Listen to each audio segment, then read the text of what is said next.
اعوذ باللہ من الشیطان الرجیم بسم اللہ الرحمن الرحیم الحمد للہ رب العالمین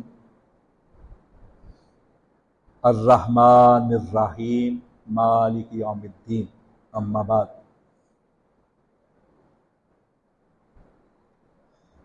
بعد از حمد و صلوات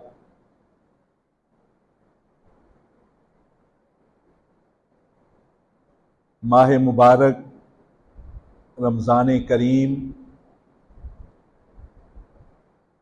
اپنی تمام تر سعادتوں، فیوز اور برکات کے ساتھ ہم پر سایہ فگن اور خوش نصیب ہیں وہ لوگ اور سعید ہیں وہ روحیں جن کو زندگی میں ایک بار پھر اس ماہ مبارک کی رحمت و برکات اور بخشش و عنایات سے استفادے کی توفیق میسر آئی۔ ہم اپنے ارد گرد نظر دوڑائیں تو کتنے ہمارے عزیز و اقارب، بعض کے والدین، بعض کے بچے، بہن بھائی، دوست احباب جو پچھلے سال رمضان میں موجود تھے لیکن اس رمضان میں وہ موجود نہیں، اور کیا معلوم کہ ہم میں سے کتنے اگلے رمضان کو پا بھی سکیں یا نہ پا سکیں، لیکن بہرحال اس ماہ مبارک کے ایک ایک لمحے اور ایک ایک گھڑی سے جتنا کشید کر سکتے ہیں ہمیں کشید کرنا چاہیے، جو حاصل کر سکتے ہیں ہمیں حاصل کرتے رہنا چاہیے۔ صحیح ابن خزیمہ، صحیح ابن حبان اور شیخ البانی کی صحیح جامع الصغیر، ان میں ایک واقعہ ہے۔ حضرت طلحہ بن عبید اللہ رضی اللہ تعالیٰ عنہ، اس کے راوی ہے حضرت طلحہ عشرہ مبشرہ میں سے ایک صحابی، کہتے ہیں کہ دو آدمی ایک ہی وقت میں مسلمان ہوئے، ان میں سے ایک تھوڑے ہی دنوں کے بعد ایک غزوہ میں شہید ہو گیا، دوسرا 1 سال تک زندہ رہا اور تبھی موت اپنے رب کے پاس حاضر ہوا۔ ایک شہید ہوا ہے، ایک طبی موت مرا ہے۔ کہتے ہیں کہ خواب میں ہم نے دیکھا کہ جو طبی موت مرا تھا وہ شہید سے پہلے جنت میں داخل ہو گیا ہے۔ حیرانی ہوئی، اس لیے کہ شہید کی عظمت اور فضیلت پر کسی کے لیے کوئی شک کی گنجائش نہیں۔ شہید کا مقام اور مرتبہ دوسرے لوگوں سے بہت بلند، خود اللہ رب العزت نے جو مراتب بیان کیے ہیں قرآن پاک میں، مَن یُطِعِ اللَّهَ وَالرَّسُولَ فَأُولَٰئِکَ مَعَ الَّذِینَ أَنْعَمَ اللَّهُ عَلَیْہِم مِنَ النَّبِیِّینَ وَالصِّدِّیقِینَ وَالشُّہَدَاءِ وَالصَّالِحِینَ۔ نبیوں اور صدیقوں کے بعد سب سے بڑا رتبہ، مرتبہ، مقام شہید کا ہوتا ہے۔ تو کہتے ہیں کہ جب یہ خواب دیکھی تو حیرانی ہوئی کہ جو طبی موت مرا ہے وہ شہید سے پہلے کس طرح جنت میں چلا گیا۔ کہتے ہیں یہ حیرانی میں نے دیگر جو صحابہ کرام رضوان اللہ علیہم اجمعین تھے ان میں سے بعض کے ساتھ شیئر کی۔ انہوں نے جب سنا تو وہ بھی حیران ہوئے، اور یہ واقعہ حضرت طلحہ جو بیان کر رہے ہیں یہ صحیح روایت ہے، صحیح، حسن بھی نہیں، صحیح۔ کہتے ہیں کہ ہم اللہ کے نبی صلی اللہ علیہ وسلم کے پاس گئے، ہم نے اپنی حیرانی سونے نبی صلی اللہ علیہ وسلم کے سامنے رکھی، آپ مسکرا دیے، کہا یہ بتاؤ کہ جو 1 سال کے بعد فوت ہوا ہے اس نے رمضان کا مہینہ پایا تھا؟ ہم نے عرض کیا ہاں اللہ کے نبی اس نے رمضان کا مہینہ پایا تھا۔ کہا رمضان کے روزے رکھے تھے؟ اس نے رمضان کی ساعت سے، رمضان کی گھڑیوں سے استفادہ کیا ہے، قیام کیا تھا؟ ہم نے کہا اللہ کے نبی ہاں۔ فرمایا 1 سال کی عبادت اور پھر رمضان کے مہینے کی یہ برکت ہے کہ وہ پہلے داخل ہوا ہے۔ رمضان کا مہینہ عام مہینوں کی طرح کا مہینہ نہیں ہے۔ رمضان مبارک خود بھی فضیلت والا ہے اور اس کے روزے بھی فضیلت والے، دوہری فضیلتیں ہیں اس مہینے کے اندر۔ رمضان مبارک کی اپنی فضیلت بھی ہے،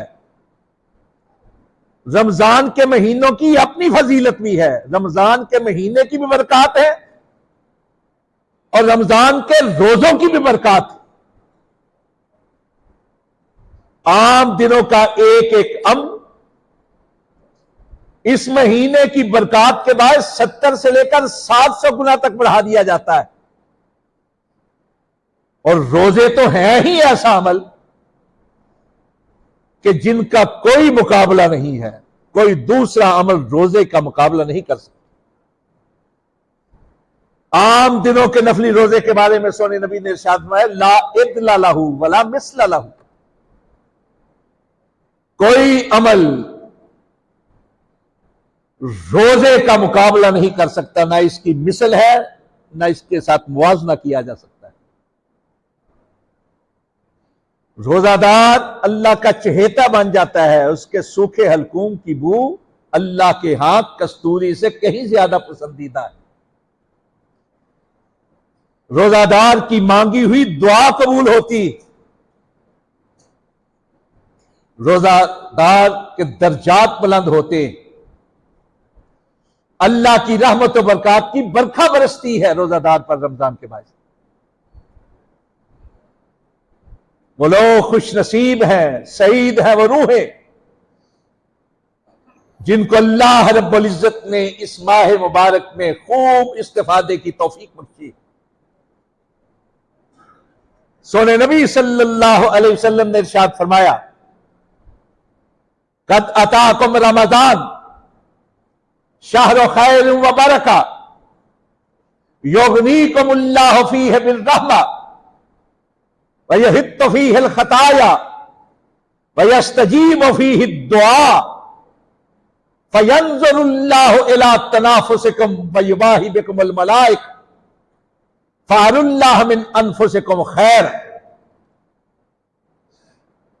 لَا يُحْرَمُ إِلَّا الشَّقِيُّ وَإِنَّ الشَّقِيَّ مَنْ حُرِمَ فِيهِ رَحْمَةَ اللَّهِ عَزَّ وَجَلَّ۔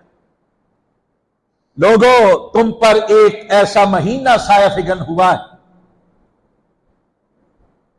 خیر اور برکات والا مہینہ، جس میں اللہ رب العزت تمہیں اپنی رحمتوں سے نہال کر دیتا ہے، مالا مال کر دیتا ہے، جس مہینے میں گناہوں کو مٹا دیا جاتا ہے، معاف کر دیا جاتا ہے، مٹا دیا جاتا ہے، جس میں مانگی ہوئی دعائیں قبول ہوتی۔ اللہ رب العزت اخلاص، خلوص اور رضا کے باعث تمہارے ذوق و شوق کو دیکھتے ہیں اور اپنے قریبی فرشتوں میں تم پر فخر کرتے۔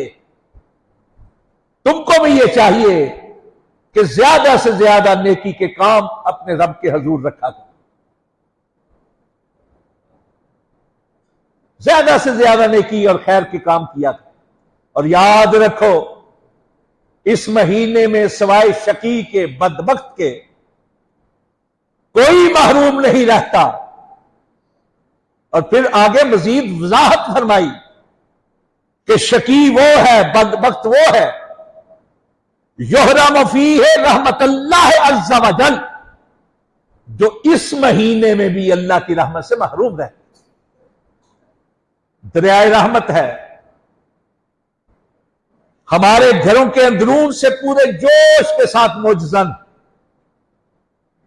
آج جب کہ اللہ کی رحمتوں کا دریا ہمارے گھر کے اندرون میں بہہ رہا ہے، کہیں دور جانے کی ضرورت نہیں، آج بھی اگر ہمارے دامن دریائے رحمت کے باعث تر بتر نہیں ہو پاتے، ہم اپنے دامن پہ لگے ہوئے داغ نہیں دھو سکتے، اگر ہم سیراب نہیں ہو پاتے اللہ کی رحمت و برکات سے، تو ہم سے بڑھ کر حرمہ نصیب، بد نصیب، بد قسمت کائنات میں اور کون ہو سکتا ہے؟ وہ 3 آمین کی جو دعا تھی، جو جبریل نے بد دعا کی تھی اور سونے نبی نے آمین کہا تھا، اس میں بھی تو ایک یہی تھی نا کہ تف ہے اس شخص کے لیے، ستیاناش ہو جائے اس شخص کا، اللہ کی رحمت سے دوری ہے اس شخص کے مقدر میں، اس کا ناک خاک آلود ہو جائے جس نے رمضان کا مہینہ پایا اور پھر بھی اپنے گناہوں کی بخشش کا سامان نہیں کر سکتا۔ تو رمضان کا مہینہ خوش نصیبوں کے لیے خوشی کا باعث، اور خوش نصیب وہ ہیں جنہوں نے اس مہینے میں اللہ کی رحمت کو سمیٹنے کی کوشش کی ہے، سعی کی، اللہ کی رحمتوں کو سمیٹنے کی کوشش کی۔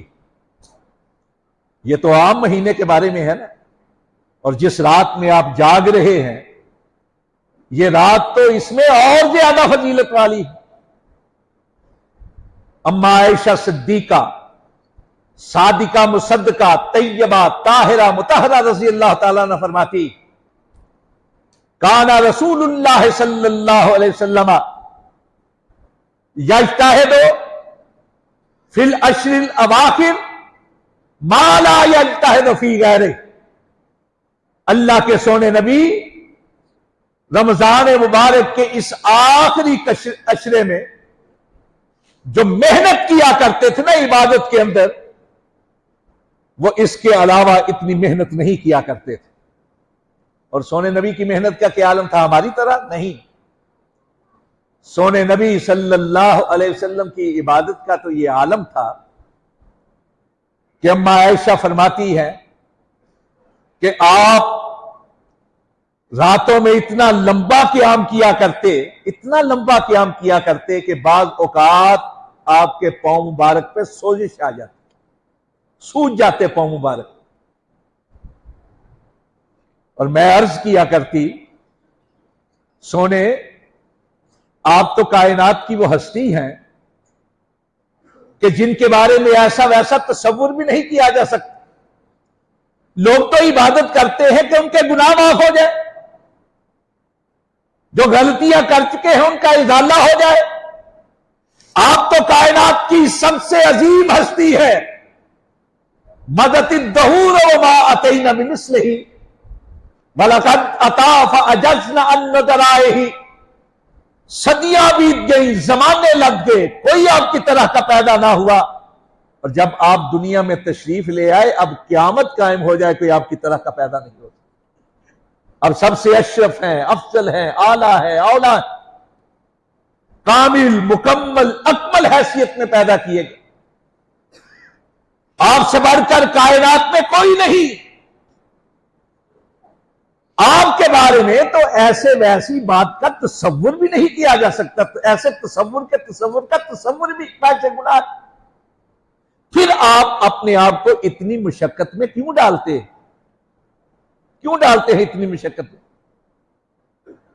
سونے نبی نے کہا افلا اکون عبدا شکورا، کیا میں اپنے رب کا شکر گزار عبد، شکر گزار بندہ نہ بنوں؟ یہ عام دنوں کی عبادت ہے سونے نبی، آپ سے بڑھ کر کائنات میں کوئی نہیں، اشرف افضل اعلیٰ اولا، آپ سے بڑھ کر رفیع المنزلت عظیم المرتبت کوئی نہیں۔ عام دنوں کے اندر یہ ہے، کہا افلا اکون عبدا شکورا، میں اپنے رب کا شکر گزار عبد نہ بنوں۔ یہ عبد جو ہے نا، عبد یہ بہت بڑا مرتبہ ہے، بہت بڑا عہدہ ہے۔ ہمارے ہاں اس کا ترجمہ کیا جاتا ہے بندہ، عبد، بندہ، عبداللہ، اللہ کا بندہ۔ ہر ایک کو ہم بندہ کریں، بندہ اصل میں ہے بندہ، جو اللہ سے بندہ ہونا وہ عبد ہوتا ہے۔ جو اللہ سے بندہ ہو، ہر لمحہ اللہ کے ساتھ متعلق، کہا میں اپنے رب کا شکر گزار عبد نہ بنوں؟ یہ جو اما عائشہ نے کہا ہے نا، یہ سونے نبی کی گھر کی خلوت کی عبادت ہے. اور جلوت کی عبادت کے بارے میں حضرت مغیرہ بن شعبہ رضی اللہ تعالیٰ عنہ بھی اسی طرح کے الفاظ کہتے ہیں اللہ کے نبی عبادت کیا کرتے تو عبادت کی طوالت کی وجہ سے آپ کے پاؤں مبارک سوج جایا کرتے، سوج نمایاں ہو جاتا. تو ہم عرض کیا، گھر میں اماں کہہ رہی میں نے عرض کیا، اور یہاں مغیرہ بن شعبہ کہہ رہے ہم عرض کیا کرتے تھے کہ اللہ کے نبی آپ اتنی مشقت میں کیوں پڑتے ہیں، کیوں اتنی مشقت کرتے ہیں؟ تو پھر سونے نبی نے کہا افلا اکون عبدا شکورا. یہ سونے نبی کی عام دنوں کی عبادت تھی، لیکن جیسے ہی رمضان آتا آپ اور زیادہ مستعد ہو جاتے، اور زیادہ مستعد ہو جاتے، اور زیادہ عبادت کرتے. اور جیسے ہی آخری عشرہ آتا اور زیادہ، رمضان میں پہلے سے زیادہ، آخری عشرے میں پہلے سے، رمضان سے بھی زیادہ. اجود الناس کالریح المرسلہ، آپ ایسے سخی ہو جاتے تھے نا جیسے ریح مرسلہ. بعض لوگ اس کا معنی کرتے ہیں باد صبا، بعض کہتے ہیں باد سرسر. یہ صحیح معنی چسپا نہیں ہوتا ان الفاظ میں. ریح مرسلہ کا مطلب ہوتا ہے پہنچ جانے والی ہوا. اس کا مطلب یہ ہے وہ ہوا دروازے بند بھی ہونا درزوں میں سے اندر پہنچ جاتی ہے، اپنے اثرات مرتب کر دیتی ہے. سونے نبی اس سے بھی کہیں زیادہ مستعد ہو جاتے تھے، سخی بن جاتے تھے، عابد بن جاتے تھے. جیسے ہی آخری عشرہ آتا شد میزرہ، کمر کس لیا کرتے تھے، کمر کا واحیا لیلہ وایقظ اہلہ. صرف جاگنے والی رات نہیں، آخری عشرے کی ہر رات آپ جاگ کر عبادت کیا کرتے تھے. اور صرف خود نہیں جاگتے تھے، اپنے گھر والوں کو بھی جگایا کرتے تھے کہ یہ خیر و برکات کی راتیں، یہ اللہ کے انعام و اکرامات کی راتیں، یہ اس کی بخشش و عنایات کی راتیں، یہ اس کی برکات اور رحمتوں کی راتیں. گھر والے اس سے محروم نہ رہ جائیں، گھر والے محروم نہ رہ جائیں، گھر والوں کو بھی جگایا کرتے تھے. یہ آپ کی عادت مبارکہ تھی رمضان کے حوالے سے. یہ رات 23ویں رات ان راتوں میں سے ایک رات ہے جس کے لیے اللہ کے نبی صلی اللہ علیہ وسلم نے اشارہ کیا ہے لیلۃ القدر، قدر و منزلت والی رات. سمیت لعظمہا وشرفہا وفضلہا وقدرہا. اس رات کو لیلۃ القدر کہا جاتا ہے اس کی عظمت کی وجہ سے، اس کی فضیلت کی وجہ سے، اس کے شرف کی وجہ سے، اس کی قدر و قیمت کی وجہ سے. اس رات میں جو آدمی جاگتا ہے نا، اللہ کی عبادت کرتا ہے، اس کے لیے یہ حکم ہے. قرآن پاک میں بھی ہے حکم، یہ رسول پاک کی حدیث میں بھی حکم ہے. خیر من الف شہر، ایک رات کا جگراتا 84 سال کی مسلسل عبادت سے بہتر، 1000 مہینے کی عبادت سے بہتر. 1000 مہینے کی مسلسل عبادت، اور 1000 مہینہ بنتا ہے 84 سال. 84 سال مسلسل عبادت. ایک گناہ تک کا شیبہ نہ ہو، جس میں ایک گناہ تک کا شیبہ نہ ہو، اس کو مسلسل عبادت کہا جاتا ہے. 84 سال مسلسل عبادت ہو، ایک گناہ کا شیبہ تک نہ ہو. اس ایک رات میں اللہ کی رضا کے لیے جو جاگتا ہے وہ اس 84 سال کی عبادت سے کہیں بہتر. سونے نبی نے ارشاد فرمایا ان ھذا الشہر قد حضرکم فیہ لیلۃ خیر من الف شہر من حرمہا حرم الخیر کلہ، یہ وہ مہینہ ہے جس کی ایک رات 1000 مہینوں سے بہتر ہے۔ جو شخص اس ایک رات سے محروم ہو گیا نا، گویا سارے خیر سے محروم ہو۔ اور آگے کیا کہا ہے؟ وَلَا يُحْرَمُ خَيْرَهَا إِلَّا محروم، اس کی خیر سے کوئی محروم نہیں رہتا سوائے محروم کے۔ اللہ کے نبی نے اس کا نام ہی محروم رکھ دیا ہے، جو اس رات سے محروم رہے گا اس کا نام ہی محروم۔ کتنی فضیلت والی رات! سونے نبی صلی اللہ علیہ وسلم نے کہا تھا کہ آخری عشرے کی طاق راتوں میں اس کو تلاش کرو۔ التمسوا فی العشر الاواخر، تحیروا فی العشر الاواخر فی العشر الغوابر، طاق راتوں میں تلاش کرو۔ ایک صحابی کہتے ہیں اللہ کے نبی میں نے خواب دیکھا ہے کہ مجھے تو یہ پتا چلا ہے کہ وہ آخری 7 راتوں میں ہے، تو میں آخری 7 راتوں میں تلاش کروں۔ اس لحاظ سے پہلی رات آج کی رات بنتی ہے 23ویں رات۔ اچھا، اسی طرح نا کئی صحابہ اکرام سے مختلف راتوں کے بارے میں تذکرہ ہے۔ مثلا حضرت ابو سعید خدری رضی اللہ تعالیٰ عنہ کہتے ہیں کہ 21ویں رات تھی جب میں نے محسوس کیا 21ویں رات نشانیوں کی وجہ سے۔ حضرت عبداللہ بن انیس کہتے ہیں نہیں 23ویں رات تھی۔ حضرت ابی بن کعب کہتے ہیں 27ویں رات تھی۔ مختلف صحابہ نے جو مختلف کہا ہے نا، پتہ کیوں کہا ہے؟ ہر ایک نے ان نشانیوں کو مد نظر رکھتے ہوئے جو اللہ کے نبی نے نشانیاں بتائی تھی، اپنی اپنی کیفیت کے مطابق کہا۔ جس نے جس رات میں وہ کیفیت محسوس کی اس نے کہا وہ رات۔ اللہ کے نبی نے اس رات کو متعین نہیں کیا۔ متعین تب ہوتی اگر اللہ کے نبی نے متعین کیا ہوتا، اور صحابہ کرام نے بتایا کہ ہم نے کیوں یہ رات کہی۔ بس حضرت ابو سعید خدری کہتے ہیں کہ سونے نبی صلی اللہ علیہ وسلم نے فرمایا تھا کہ مجھے رات دکھائی گئی ہے کہ اس رات کی اگلی صبح فجر کی نماز میں میں مٹی اور پانی میں سجدہ کر رہا ہوں۔ کہتے ہیں کہ جب اللہ کے نبی نے یہ خطبہ دیا نا، اور یہ خطبہ 21ویں رات کو دیا بخاری کی روایت کے مطابق، 21ویں رات۔ ذرا یہ ذہن میں رکھیے کہ جو بات میں کر رہا ہوں، یہ خطبہ دیا تھا اللہ کے نبی نے 21ویں رات کو۔ اس کے حوالے سے بھی کچھ عرض کرنا چاہتا ہوں بعد میں۔ ویسے تو میری حیثیت نہیں، حضرت ڈاکٹر صاحب اس بارے میں وضاحت فرما چکے ہوں گے، لیکن کر دیں گے، لیکن میں تھوڑی سی بات کروں گا لیکن بعد۔ وہ کہتے ہیں کہ ہم نے جب یہ سنا نا اللہ کے نبی سے، تو ہم نے دیکھا آسمان پہ کوئی بارش کے آثار نہیں تھے، ہم اپنے گھروں میں چلے گئے۔ لیکن پھر یہ ہوا کہ رات میں بادل آئے، برسے، بارش ہوئی۔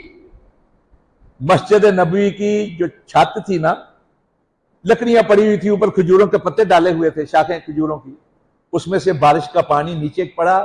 زمین نیچے کچی تھی، ریتلی زمین جس طرح کی ہوتی ہے صحرائی علاقوں میں۔ اور صبح ہم نے دیکھا کہ اللہ کے نبی جب سجدہ کر رہے تھے تو جس جگہ پہ سجدہ کر رہے تھے وہاں پانی بھی موجود تھا مٹی کے اندر، اور پھر ہم نے آثار دیکھے پانی اور مٹی کے، آپ کے ناک مبارک پر بھی، آپ کی نشانی پر بھی۔ کہتے میں نے اس نشانی کی وجہ سے کہا کہ یہ رات ہوگی، اس لیے کہ اللہ کے نبی نے بتائی تھی۔ حضرت عبداللہ بن انیس رضی اللہ تعالیٰ عنہ کہتے ہیں، یہ مسلم کی روایت، صحیح مسلم، کہتے ہیں کہ اللہ کے نبی نے کہا تھا کہ یہ جو رات ہے نا لیلۃ القدر، اس کے بعد والا سورج جب طلوع ہوتا ہے تو اس میں تپش نہیں ہوتی۔ اور میں نے جس رات میں جگراتا کیا اور اگلے روز میں نے دیکھا سورج تو طلوع ہوا تھا لیکن تپش نہیں تھی، میں نے اس لیے کہا یہ 23ویں رات۔ اور ابی بن کعب کہتے ہیں میں نے اس لیے کہ آپ نے فرمایا تھا جو رات ہوتی ہے چاند تشت کے ایک حصے کی طرح ہوتا ہے، یعنی صحابہ کرام نے نشانیوں کی پیش نظر جس کو جو محسوس ہوا اس کے مطابق کہہ دیا۔ متعین نہیں ہے یہ رات، متعین نہیں، متعین تب ہو اگر اللہ کے رسول نے کی۔ اللہ کے رسول نے تو یہ کہا کہ یہ گھوم گھوم کے آتی ہے، ہوگی آخری عشرے میں، طاق راتوں میں گھوم گھوم کے آتی، اور اس کو خفیہ اسی لیے رکھا گیا ہے، یہ بھی اللہ کی رحمت ہے بندے پر۔ اگر اس کا تعین ہو گیا ہوتا نا فلاں رات ہے اور کوئی مشتاق اس رات میں عبادت کا خواہش مند، جاگنے والا، متمنی، رب کو راضی کرنے کے لیے جستجو کرنے والا، اپنی کسی مجبوری کی وجہ سے، اپنے گھر کے کسی کام کی وجہ سے، اپنی ذاتی بیماری کی وجہ سے، کسی اور مجبوری کی وجہ سے اگر وہ جاگ نہ پاتا تو ساری زندگی احساس محرومی میں مبتلا رہتا۔ اور اس کے برعکس سے ایک اور معاملہ بھی ہو سکتا تھا، تو ہم جیسا ہوتا، کہتا میں نے جاگ لیا ہے ایک رات، 84 سال کی عبادت سے بہتر ایک رات جاگ لیا، اب مجھے کچھ کام کرنے کی ضرورت ہی کیا ہے۔ وہ اپنی عبادت کے تکبر میں مبتلا ہو جاتا، اور عبادت پر تکبر کرنے والے سے کہیں زیادہ وہ شخص بہتر ہوتا ہے جو گناہ کرنے کے بعد ندامت کا اظہار کرتا ہے۔ اپنی غلطی پر ندامت کا اظہار کرنے والا اس عبادت گزار سے کہیں بہتر ہے جس کو اپنی عبادت کا غرور۔ یہاں ایک واقعہ آپ کے گوش گزار کرنا چاہتا ہوں۔ ہم بیٹھے ہوئے ہیں اللہ کے رحمت کے سوالی بن کر، اس لیے بیٹھے ہیں نا کہ اللہ کی رحمت ہم پر ہو، اللہ کی رحمت کی برکات، اللہ سب پر اپنی رحمت و برکات کی برکات برسائے، اللہ ہم سب کے گناہوں کو معاف کرے۔ کتاب التوبہ مستدرک حاکم کی روایت، سونے نبی صلی اللہ علیہ وسلم نے ارشاد فرمایا پہلی امتوں کا ایک شخص 400-500 سال تک عبادت کرتا رہا۔ کتنے؟ 400-500 سال تک۔ جب وہ فوت ہوا نا تو اللہ رب العزت نے کہا ادخلوا عبدی الجنت برحمتی، اس میرے بندے کو میری رحمت کے باعث جنت میں داخل کر۔ حدیث کے الفاظ ہیں، اس نے کہا یا رب بل بعملی، اللہ میرے عملوں کی وجہ سے، تکبر ہے نا اپنے عمال کا، اللہ میرے عملوں کی وجہ سے۔ اللہ رب العزت کہتے ہیں اچھا یہ بات ہے، یہ بات ہے، حاسبوا عبدی بنعمتی علیہ، میں نے اپنے بندے اس بندے پر جو نعمتیں کی ہے نا، ذرا اس کے اعمال کے ساتھ، اس کی عبادت کے ساتھ میری نعمتوں کا موازنہ کرو۔ فتوجہ بنعمت البصر، ساری نعمتیں چھوڑ کے صرف ایک یہ جو بصارت کی، دیکھنے کی نعمت ہے نا، دیکھنے کی نعمت، صرف اس ایک نعمت کے ساتھ اس کے 400-500 سال کی عبادت کا موازنہ کیا گیا۔ اس کی ساری عبادت اللہ کی اس نعمت کا مقابلہ نہیں کر سکتی، اس ایک نعمت کا مقابلہ نہیں کر سکتی۔ پھر جب اس کو کھینچا جانے لگا نا آگ کی طرف، تو پھر دہائی دینے لگا اللہم ادخلنی، اللہم ادخلنی برحمتک، اللہ اپنی رحمت کے سہارے مجھ کو جنت میں داخل کر۔ یہ تو مستدرک حاکم کی روایت ہے نا، حسن درجے کی۔ بخاری شریف میں جو صحیح ترین کتاب ہے اصح الکتب بعد کتاب اللہ، اس کے الفاظ کتاب المرضى باب تمنی الموت میں حضرت ام المومنین حضرت عائشہ صدیقہ صادقہ مصدقہ طیبہ طاہرہ مطہرہ رضی اللہ تعالیٰ عنہ سے روایت، اور یہی الفاظ صحیح مسلم کے اندر کتاب و صفات المنافقین کے اندر حضرت ابو ہریرہ رضی اللہ تعالیٰ عنہ سے کہ سونے نبی صلی اللہ علیہ وسلم نے ارشاد فرمایا لن يدخل احدا لن يدخل الجنة احدا بعمله احدا عمله، کسی ایک شخص کے اعمال اس کو جنت میں داخل نہیں کریں۔ بندہ جنت میں جائے گا تو اللہ کی رحمت کی وجہ سے جائے گا، اعمال کی وجہ سے نہیں، رحمت کی وجہ سے جائے گا۔ یہ اعمال تو در حقیقت اللہ کی رحمت کو متوجہ کرنے کا ایک ذریعہ، ان اعمال کی وجہ سے اللہ کی رحمت برستی ہے، اللہ کی رحمت آتی۔ اعمال بذات خود آدمی کو جنت میں لے کر نہیں جائیں، اعمال، نیک اعمال کی وجہ سے اللہ کی رحمت برستی ہے۔ بس قرآن پاک میں ہے اطیعوا اللہ والرسول لعلکم ترحمون، لوگوں اللہ اور اس کے رسول کی اطاعت کرو تاکہ تم پر اللہ کی رحمتیں ہوں۔ یا فرمایا کہ یہ کتاب انزلناہ مبارک فاتبعوہ واتقوا لعلکم ترحمون، یہ جو کتاب خدا ہے نا قرآن مجید، یہ برکتوں والی کتاب ہے، اس کے احکامات کی تعمیل کرو گے اللہ تم پر اپنی رحمتوں کا نزول فرمائے گا۔ یا فرمایا ان رحمت اللہ قریب من المحسنین، محسنین کے قریب ہوتی ہے اللہ کی رحمت۔ اور محسنین ایک تو ہے نا معنی کہ جو نیکی کرنے والے ہیں وہ محسن ہیں، ایک درجہ ہے احسان اخلاص کی انتہا کا درجہ، کہ جس میں اللہ رب العزت کے پیارے رسول نے ارشاد فرمایا جبریل حدیث جبریل میں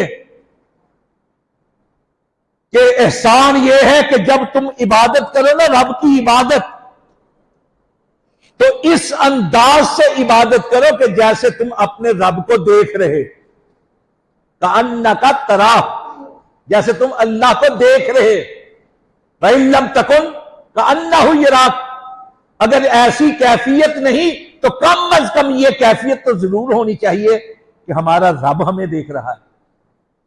جو اس انداز سے عبادت کرتا ہے اس پر بھی اللہ کی رحمت آتی ہے۔ لیکن اس حدیث میں اما عائشہ فرماتی ہیں، ابو ہریرہ فرماتے ہیں رسول پاک نے فرمایا کوئی آدمی ایسا نہیں جو عمل کی وجہ سے جنت میں جائے گا، جنت میں جائے گا تو اللہ کی رحمت کے باعث۔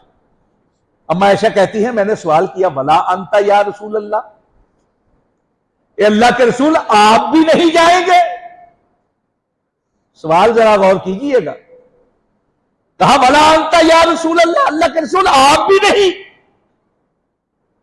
آپ بھی نہیں۔ آپ نے ارشاد فرمایا ولا انا الا ان یتغمدنی اللہ برحمتہ، بحیثیت فرد میں بھی نہیں لیکن میں تو وہ ہوں نا جس کو اللہ نے اپنی رحمت سے ڈھانپ رکھا ہے، میں تو ہوں ہی رحمت للعالمین، اللہ نے مجھے جہانوں کے لیے رحمت بنا کر بھیجا ہے،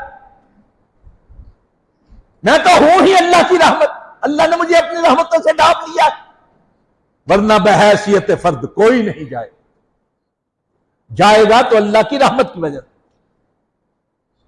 یہی وجہ ہے، بتائیں سونے نبی سے بڑھ کر کائنات میں کوئی ہستی ہے؟ ذرا سوالوں کا جواب دیں، بات سمجھیں گے ذرا آگے۔ کوئی ہے ہستی کائنات میں سونے نبی سے بڑھ کر؟ آپ جہانوں کی رحمت ہے کہ نہیں ہے؟ آپ صرف خود رحمت نہیں باعث رحمت بھی ہے، قدم قدم پہ رحمتیں، نفس نفس پہ برکتیں، جہاں جہاں سے وہ شفیع آسیاں گزر گیا اور وہاں ہے رات ابھی تلک، جہاں نظر نہیں پڑی وہاں وہاں سحر ہوئی، جہاں جہاں گزر اس کے تو قدموں میں اللہ نے رحمت رکھ چھوڑی، رحمت و برکات تو اس کے جلم میں۔ حضرات اس کے باوجود احادیث میں یہ بات موجود ہے کہ جس کثرت کے ساتھ سونے نبی رحمت کے سوالی بنا کرتے تھے کائنات میں اور کوئی دکھائی نہیں دیتا۔ اب جب بھی کبھی مضطرب ہوتے بے قرار ہوتے تو ایک ہی دعا تھی جو کثرت سے کیا کرتے تھے، یا حی یا قیوم برحمتک استغیث، یا حی یا قیوم برحمتک استغیث، یا حی یا قیوم برحمتک استغیث۔ کون مانگ رہا ہے رحمتیں؟ کون مانگ رہا ہے رحمتوں کا سوالی؟ کون بن رہا ہے؟ رحمتوں کی استدعا کون کر رہا ہے؟ رحمتوں کے استغاثے کے ساتھ کس نے ہاتھ اٹھائے؟ اس نے جو کائنات میں رحمت بنا کر بھیجا گیا ہے، جہانوں کی رحمت بنا کر بھیجا گیا ہے۔ اگر رحمت للعالمین اللہ کی رحمت کے سوالی ہے تو پھر ہمیں تو غور کرنا چاہیے، ہم سے بڑھ کر کوئی رحمت کا سوالی ہو سکتا ہے؟ یہ اعمال چلو پانی کے برابر ہے کہ جس سے یہ کوشش کی جائے کہ ہم جہنم کی آگ کو بجھا دیں گے۔ اعمال اللہ کے حکم کی اطاعت ہے، اللہ کے حکم کی بجا آوری ہے، لیکن ساتھ اللہ کی رحمت کے سوالی بننا چاہیے۔ عام دنوں میں بھی اللہ کی رحمت کے سوالی بننا چاہیے. رمضان کا مہینہ تو ہے ہی رحمت. فتحت ابواب الجنہ، فتحت ابواب السماء، فتحت ابواب الرحمہ. رمضان کا مہینہ جس میں جنت کے سارے دروازے کھل جاتے ہیں، رمضان کا مہینہ جس میں آسمانوں کے سارے دروازے کھل جاتے ہیں، رمضان کا مہینہ جس میں رحمتوں کے سارے دروازے کھل جاتے ہیں. رحمتوں کے سوالی بننا چاہیے. رمضان کے اندر زیادہ سے زیادہ متلاشی ہونا چاہیے رحمت. حضرت عبداللہ بن عمر بن عاص رضی اللہ عنہما جب بھی افطار کا وقت ہوتا نا تو سارے گھرانے کو اکٹھا کر کے، خاندان والوں کو جمع کر کے افطار کے وقت دعا کیا کرتے تھے. اللہم انی اسألک برحمتک التی وسعت کل شیء.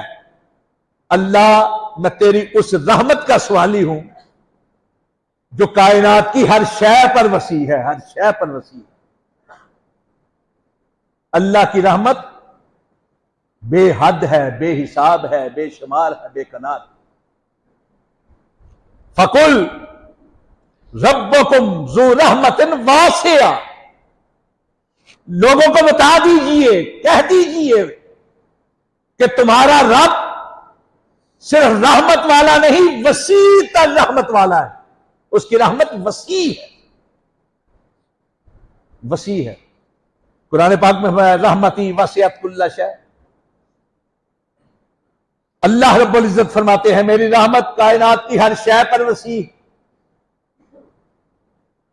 سورہ مومنون میں اللہ رب العزت نے فرشتوں سے کہلوایا ربنا وسعت کل شیء رحمتوں و علما، رحمتوں و علما.